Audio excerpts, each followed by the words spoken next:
God be the glory. Magandang araw po sa inyong lahat. Ito po Moments with God at ako po ang inyong makakasama, Presbyter Raquel dela Cruz. Kung paano tinatalakay po sa linggong ito ang temang happiness, I will be discussing achieving true happiness. According to Merriam-Webster Dictionary, happiness is a state of well-being and contentment, a pleasurable or satisfying experience.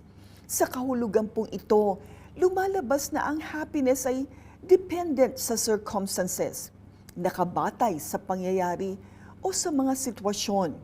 Ngunit hindi po ganito ang pakahulugan ng happiness ayon sa Biblia. When the Bible mentions happiness, it is not dependent on circumstances. It is speaking of something that is self-contained. Hindi nakabatay ang happiness sa sitwasyon o pangyayari, kundi nanggagaling sa loob. Ginagamit ang mga salitang bless or blessed upang ilarawan ang katotohanan ito. In the Old Testament, the Hebrew word ashrei means well-being, flourishing, and happiness. This word is most often translated into English as blessed at sa Tagalog ay mapalad o maligaya. Sa katotohanan pong ito, makikita po natin sa Psalms 1 verse 1, "Blessed is the man who walks not in the counsel of the ungodly, nor stands in the path of sinners, nor sits in the seat of the scornful." Ano po yung unang salita? Blessed is the man. Happy is the man. Ito ang kalagayan ng mga taong namumuhay ayon sa kalooban at plano ng Diyos. They have that happiness. Blessed is the man. Happy is the man. The same in the New Testament with the Greek word makarios, which is equivalent to ashrei in Hebrew. In Matthew 5 verse 7, the Beatitude says, "Blessed are the merciful, for they shall obtain mercy." Mapapalad ang nahahabag, sapagkat sila'y kahahabagan. Again, the word blessed here is, happy is the man. Sa makatwid, ang ashrei at makarios ay nagpapakita ng tunay na kahulugan ng happiness. It is not something which is dependent on circumstances, but a self-contained one. Ngunit paano nga po ba natin mararanasan ang kaligayahan? How can happiness be achieved? Nais ko po na mag-share sa inyo ng tatlong katotohanan sa likod ng upang maabot natin, upang maranasan natin ang kaligayahan. The first is, happiness can be achieved on the ground of loving God. Sa panahon po na maunawaan natin ang ibigin ng Diyos, mararanasan natin ang tunay na happiness. The thought process in our decision will be, is this right? Is this according to the will of God? Is this what will please God? Dahil kung hindi, magkakamali po tayo bilang tao at posibleng pagpasyahan natin ang bagay na magiging masaya tayo pero hindi ayon sa kalooban ng Panginoon. If our question will dwell and rest, will I be happy? Mawawala po ang true essence ng happiness. Sa Psalms 37 verse 4, "Delight yourself in the Lord, and He will give you the desires of your heart." The Bible verse does not mean that if we seek to be happy in God, He will then give us whatever we want. Ito po minsan ang ipinagkakamali ng tao sa talatang ito. Kung atin pong titignan, this verse implies that delighting yourself in the Lord is the desire of your heart. Ang magpakaligaya sa Panginoon ang nasa ng iyong puso. Your heart longs for God's presence, and happiness is longing for God's presence. And this is what King David said In Psalms 42 verse 1, as the deer pants for streams of water, so my soul pants for you, my God. Kung paano na ang usa ay nauuhaw sa tubig ng batis, gayon nauuhaw ang aking kaluluwa. Ganito inibig ni David ang Diyos, at nakita niya ito sa paglalarawan sa isang usa na nauuhaw sa tubig. Kung tutuusin, si David ay isang hari. Nasa kanya ang kayamanan, ang karangyaan, ang posisyon, ang kapangyarihan. Pero hindi ang mga bagay na ito ang kanyang kinauhawan. Hindi rin ang mga bagay na ito ang pinagmulan ng kanyang happiness. There is that source of his craving, of his thirst, and that is longing for God. Ang totoong makapagbibigay ng happiness sa atin ay ang pag-ibig sa Diyos. Kapag hanapin natin ang happiness sa Diyos, masusumpungan natin ito. Sapagkat ipapaunawa ng Diyos ang kagandahan ng kanyang pag-ibig sa atin. Inibig tayo ng Diyos na hindi pa tayo kaibig-ibig, at ito ay nahayag na nang tayo'y makasalanan pa. At ang pag-ibig niya ay ipinakita niya in a very extra and special way. Ibinigay niya ang kanyang bugtong na anak. Sinasabi po sa Roma 5 ang talatay 8, nais ko po itong basahin sa New King James Version. But God demonstrates His own love toward us, in that while we were yet sinners, Christ died for us. Napakaganda po ng katotohanan ito. Nang tayo ibigin ng Diyos, ibinigay niya ang kanyang bugtong na anak. And that very time, that very moment that God demonstrated His love is while we were yet sinners. When you seek happiness in Christ, you will find it. Blessings like happiness are always a byproduct of loving God. Tandaan po natin, ang happiness ay isang pagpapala. At ito'y magiging karanasan ng tao. At bunga ito ng ating pag-ibig sa Diyos. Ang kaligayahan ay bunga ng ating pagmamahal sa Kanya. Ang kaligayahan na pwedeng ibigay ng material na bagay ay panandalian. Ngunit ang happiness na bigay ng Diyos ay hindi gayon. Whenever the blessings become your focus, you lose the blessing and your love for God. Kapag ang ating focus ay ang pagpapala, mawawala ang pagpapala at malulustruck tayo sa ating pag-ibig sa Diyos. But when you love God over the blessings like happiness, surely you will have both.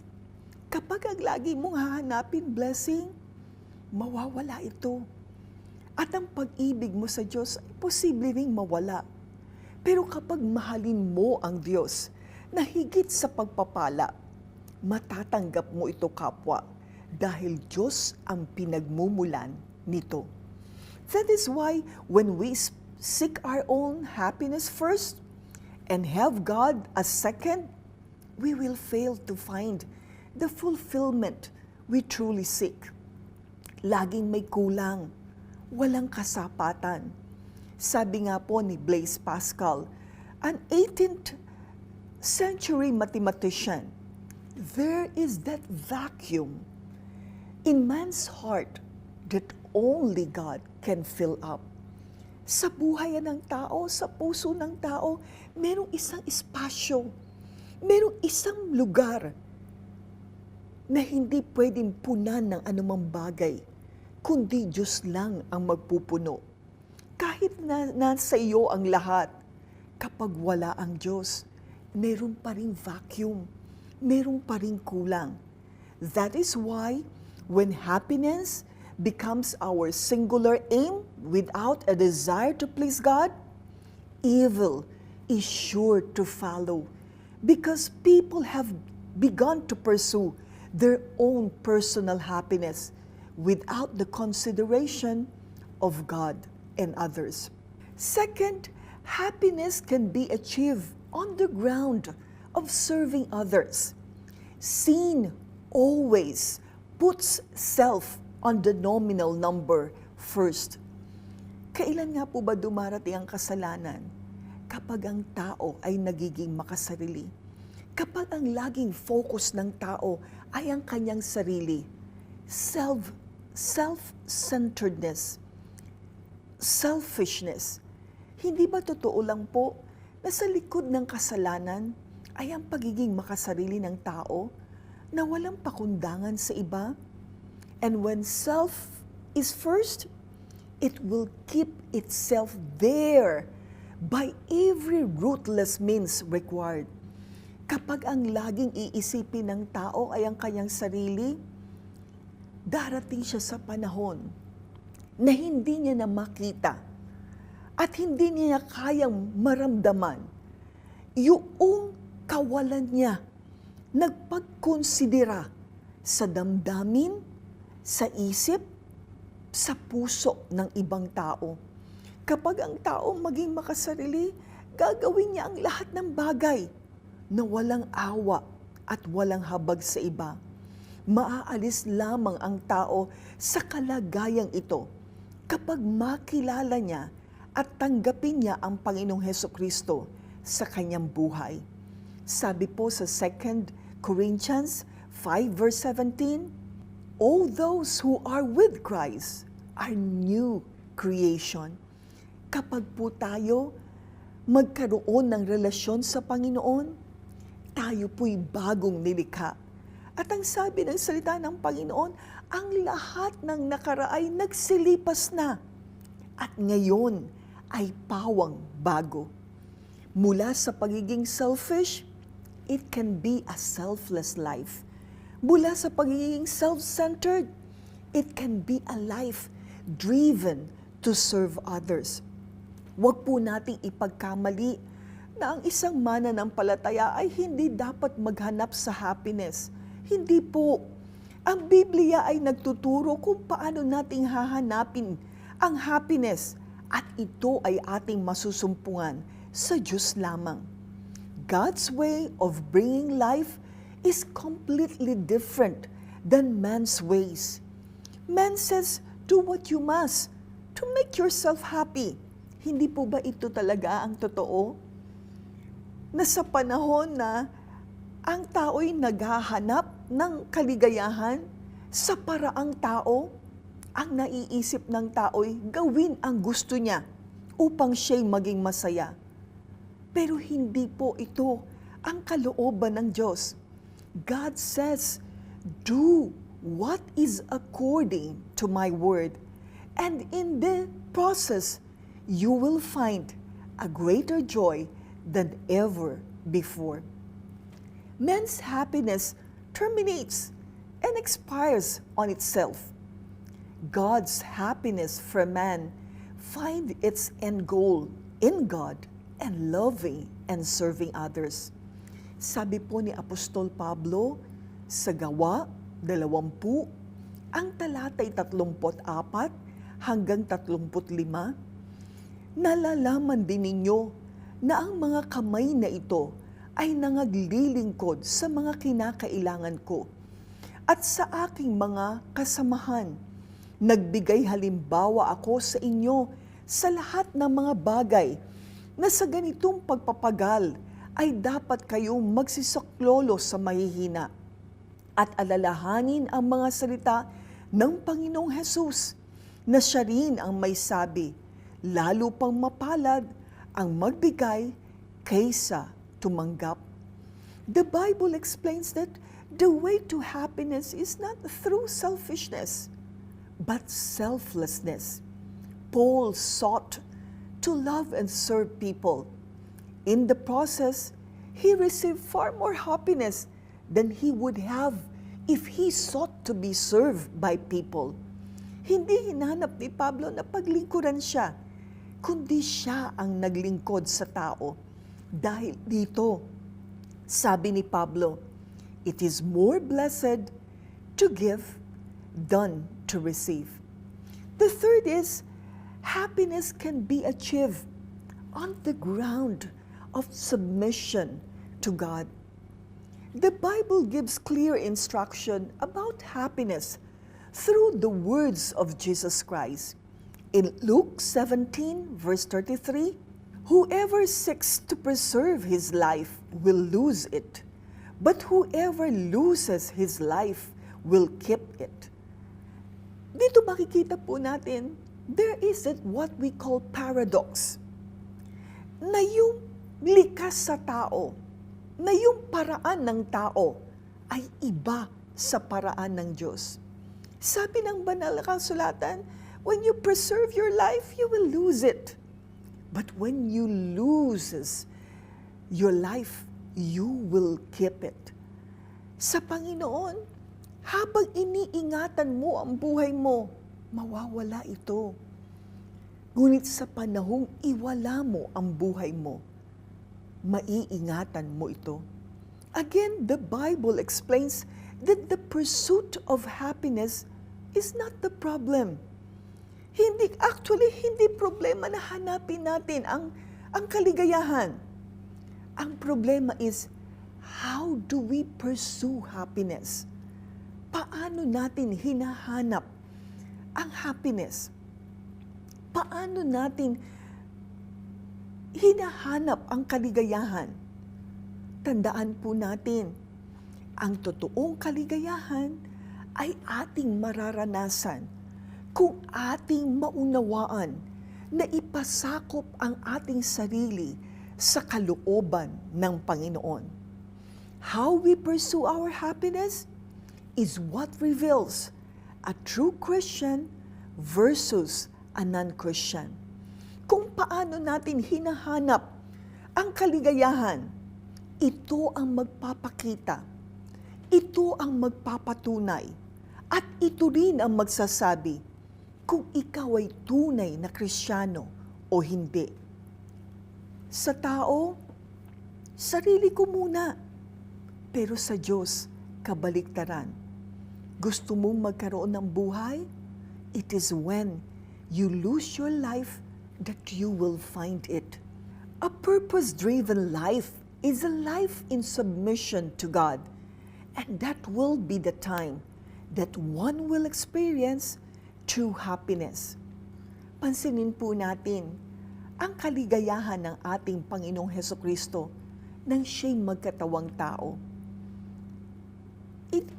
Ito ay nasa kanyang pagpapasakop sa kalooban ng Ama. Sa 1:9 ang talatay 4, kinakailangan nating gawin ang mga gawa niya o nagsugo sa akin. Samantalang araw, dumarating ang gabi na walang taong makagagawa. Nasaan po ang kaligayahan ng ating Panginoong Hesukristo? It's not doing His will. It's not demanding what He wanted to be or the plan He wanted to accomplish. Sabi po ng Biblia, ang kanyang kaligayahan ay nandoon sa pagganap ng gawaing ipinagagawa sa Kanya, niyaong nagsugo sa Kanya, sa mga tuwid bagay ng Ama sa langit. Defined sa ating Panginoong Hesukristo ang Kanyang responsibilidad. Gawin ang gawa niyaong nagsugo sa Kanya, ang Ama. At bago dumating ang pagdakip sa Kanya doon sa Garden of Gethsemane, 3 beses, 3 ulit siyang nanalangin.